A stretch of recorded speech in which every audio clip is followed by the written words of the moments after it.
السلام علیکم. دیکھا میں نے آپ سے کہا تھا نا اپنے پیارے پیارے دوستوں سے آپ کی ملاقات کراؤں گی.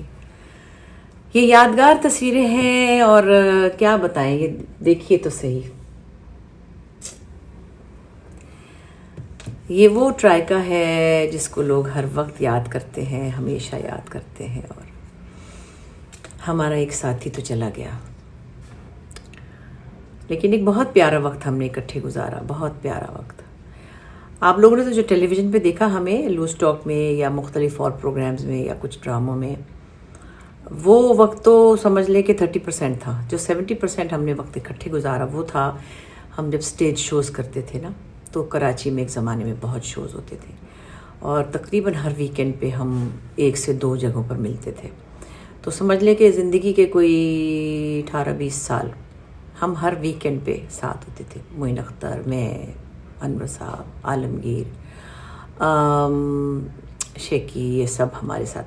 لیکن ہم تینوں جو ہیں وہ ضرور ہوتے تھے کہیں نہ کہیں, کیونکہ ہوسٹ کر رہے ہوتے تھے پروگرامز کو. مختلف کارپوریٹ شوز ہوتے تھے یا بڑے بڑے کوئی آرمی کے ڈنرز ہوتے تھے, تو اس طرح. تو بہت پیاری یادیں ہیں. اور انور صاحب کو اللہ سلامت رکھے, وہ تو بھی اکیلے محاذ پہ ایسا لڑ رہے ہیں کہ ان کے پاس اسلحہ بھی نہیں ہے, پھر بھی وہ لڑ رہے ہیں اپنی خوبصورت برجستہ جملوں کی وجہ سے, اپنی سیٹار اورینٹڈ کامیڈی کی وجہ سے. اللہ ان کو سلامت رکھے.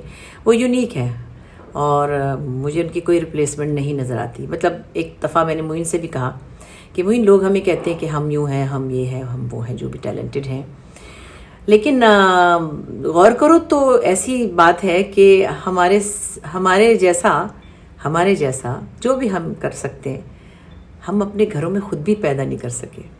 یعنی ہماری اولادوں میں سے بھی کوئی ایسا نہیں ہے جس کو یہ کہیں کہ یہ بالکل معین اختر ہے یا یہ بالکل بشریٰ انصاری ہے. بچے اپنی اپنی فیلڈ الگ سے چوز کر لیتے ہیں, لیکن کچھ لوگوں کو اللہ تعالیٰ نے خاص جگہ دی ہوتی ہے یا موقع دیا ہوتا ہے یا ٹیلنٹ دیا ہوتا ہے, یہ ان کے اوپر ہے. معین کی بڑی پیاری باتیں تھیں. معین میں سب سے اچھی بات جو کہ ان کے جانے کے بعد زیادہ پتہ چلی وہ یہ کہ وہ لوگوں کی بہت مدد کرتے تھے. بہت, کئی گھر چل رہے تھے ان کی وجہ سے, کئی لوگوں کو, کئی ایسے آرٹسٹوں کو جن کی کوئی اتنی ویلیو نہیں تھی, سوری ٹو سے, مطلب مائنر آرٹسٹ ہوتے تھے, لیکن ان کو ہر جگہ اپنے ساتھ لے کے جانا اور ہر سٹیج شو میں ان کو کہنا کہ یہ بھی یہ کرے گا, یہ بھی یہ گائے گا, یہ میرے ساتھ یہ کرے گا, تاکہ ان کے گھروں کے چولہے جلتے رہیں. پھر اس کے علاوہ معین کے اندر جو پروفیشنلزم تھا اس کا کوئی جواب نہیں ہے. ٹائم پہ آنا ہے اور بھرپور طریقے سے اپنا پورا ٹیلنٹ آپ کو دکھانا ہے. میں کئی بار کہتی تھی اللہ یہ بڑے ٹھنڈے لوگ ہیں, کبھی کہ ہوتے تھے نا, بڑی ٹھنڈی ٹھنڈی آڈینس ہوتی تھی, ہلکی ہلکی تالی بجا دیا, دل چاہا تو مسکرا دیا, دل چاہا تو نہ مسکرایا. تو ایسی جگہ پہ آرٹسٹ کا مزہ نہیں آتا. اور ظاہر ہے ہر طرح کے لوگوں پہ ہم کو پرفارم کرنا ہوتا تھا. میں کہتی تھی معین یہ تو بڑے ٹھنڈے لوگ ہیں, بس جلدی سے نپٹا کے نکل جا. وہ نہیں نپٹاتا تھا. میں تو گانے وانے گا بھی لیتی تھی, ادھر تھوڑی باتیں بنائی, تھوڑے گانے گائے, اور میرا دل نہیں چاہتا تھا. ایک ہوتا ہے نا آپ کو, میں پتہ نہیں بتا سک رہی ہوں انہیں, جب ہم اسٹیج پر یا کہیں پرفارم کر رہے ہوں, جب ہمیں آڈینس لگتی ہے کہ وہ ریسیو کر رہی ہر بات کو, ریسیپٹیو ہے, ریئیکٹ کر رہی ہے اور انجوائے کر رہی ہے, تو آپ کے اندر سے ایسی کوئی چٹکلے نکلتے ہیں, بجلیاں نکلتی ہیں کہ میں کہتی ہوں بیمار آرٹسٹ ہوتے ہیں, کئی بار بخار میں ہوتے ہیں. میرے ساتھ بھی ہوا ہے. جو ہی میں اسٹیج پہ گئی میری بتیاں آن ہوئیں, کیونکہ میں نے لوگوں کو دیکھا جب لوگ مسکرا رہے ہیں اور they looking forward to see your performance, اور ان کی نظروں میں پیار ہے اور آپ کا انتظار ہے, تو وہ بیماری سب بھول جاتے ہیں. بڑے قصے ہیں آپ نے سنے ہوں گے. عالمگیر کی ٹانگ ٹوٹی ہوئی تھی, وہ لنگڑی ٹانگ سے گا رہا تھا کیونکہ اسے پتا تھا کہ میں چاہا جاتا ہوں, میں سنا جاتا ہوں. سو یہ چیزیں سب آرٹسٹوں کے ساتھ ہوتی ہیں. لیکن کہیں کہیں جہاں ایسی ٹھنڈی ٹھنڈی آڈینس ہوتی ہے نا, وہاں پہ آپ کہتے ہیں ہائے تو بڑے بور ہیں, اللہ یہ تو بچے لے کے آ گئے, اب کیا. تو وہ ایک پورا زون ہوتا ہے جس میں آرٹسٹ ہوتا ہے. خیر, تو معین یہ کہتے تھے کہ نہیں, میں نے کہا تم چپک ہی جاتے ہو, تم بس نکل جاؤ, بس ہو گیا نا, کر لیا نا. یہ نہیں کہ مطلب کام چوری سے کر دی, لیکن معین نے 200% دینا ہوتا تھا اگر ہم نے 100% دینا. اور انور صاحب کا بھی کچھ نہ پوچھیں, وہ چاہتے ہیں کہ بس 15 منٹ میں کر کے میں بھاگ جاؤں. وہ تو زیادہ دیر لوگوں میں گھلنا ملنا نہیں چاہتے, وہ زیادہ دیر بیٹھنا نہیں چاہتے. ان کو پھر برا لگتا ہے اگر کوئی ٹائم پہ ویٹ کرائے, ٹائم سے پہلے بلا کے ویٹ کرائے. میں تھوڑی آنٹی صابرہ سلطانہ ہوں کیونکہ میں چلی جاتی ہوں, تو پھر میں کہتی ہوں بھائی اب میں آ گئی, چلو ویٹ کرنا تو کوئی بات نہیں, پھر آنا تو تھا ہی, تو پھر چلو I'm paid for this job, so I can not refuse.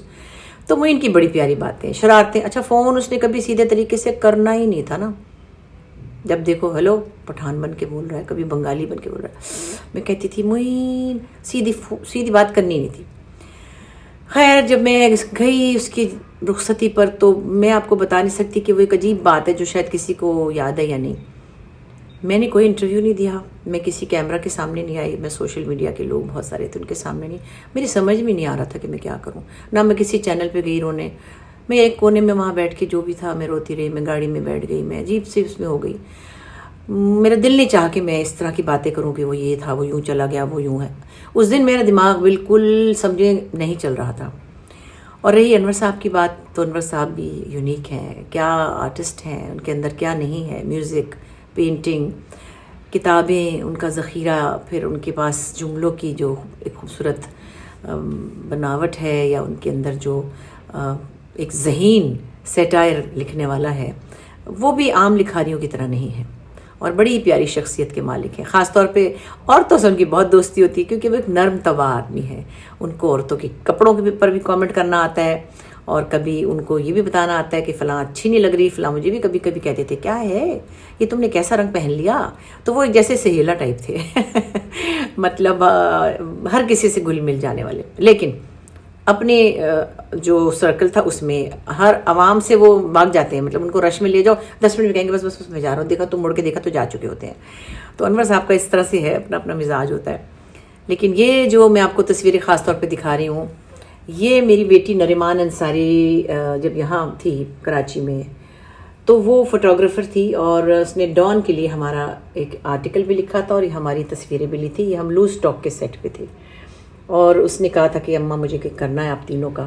اور یہ میں ابھی آج کل اپنی البم میں گھسی ہوں نا، تو میں دیکھتی ہوں تو میں سوچتی ہوں کہ آپ کو دکھاؤں. اور یہ انہوں نے بڑے پیار سے کہا ہاں ہاں نیری تم آ جاؤ اور ہم فوٹو شوٹ کرا لیتے ہیں. So lot of memories I have for you. بس بریفلی جو بھی بتا سکتی ہوں، معین واز یونیک، انور صاحب از یونیک. میرے بارے میں بھی کچھ نہ کچھ لوگ کہہ ہی دیتے ہیں، لیکن بہرحال ہم ایک دوسرے کو اپنے ساتھ جب کام کرتے تھے ایک دوسرے کے ساتھ تو کمپلیمنٹ کرتے تھے. انور صاحب کا لکھا ہوا ہمیں بہت سوٹ کرتا تھا. معین کہتا تھا نا کبھی کبھی کہ بڑو اگر ہم نہ ہوتے تو تم کیا کرتے، تو وہ کہتے کہ میں نہ ہوتا تو تم لوگ کیا کرتے. سو ان کا لکھا ہوا جب آتا تھا تو ہم یوں پڑھتے تھے جیسے کہ ہمیں پہلے سے پتہ یہ کیا ہے. اتنی عادت تھی ان کے لکھے ہوئے کو کرنے کی کہ اس میں بتانے کی ضرورت کم رہ جاتی تھی. اور پھر انور صاحب خود بھی بڑا انسپائر کرتے تھے، بتاتے تھے کہ میں نے یہ لکھا، اب یہ تم یہ کرنا.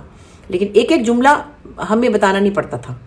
اور پھر معین نے تو بے شمار لوز ٹاک کیے. میں نے کوئی 15 سے 18 کے درمیان کیے، پھر میں ایک اور چینل پہ چلی گئی اور میں نہیں وہ کر پائی. بہرحال ابھی بھی آپ لوگ کلپس دکھاتے ہیں اور دیکھتے ہیں. میرے پاس تو وہ سب نہیں ہے، تو میں دیکھ کے حیران ہوتی ہوں کہ یہ کتنا مزے کا کام تھا، اور لوگ اپریشیٹ کرتے ہیں تو اچھا لگتا ہے.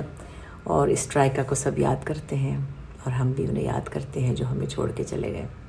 لیکن خیر آپ سب کی محبتوں کا بہت شکریہ. آپ نے ہم تینوں کو بہت محبت دی، اور ایسے ہی اپنے آرٹسٹوں کو پیار کرتے رہیے گا. Thank you very much.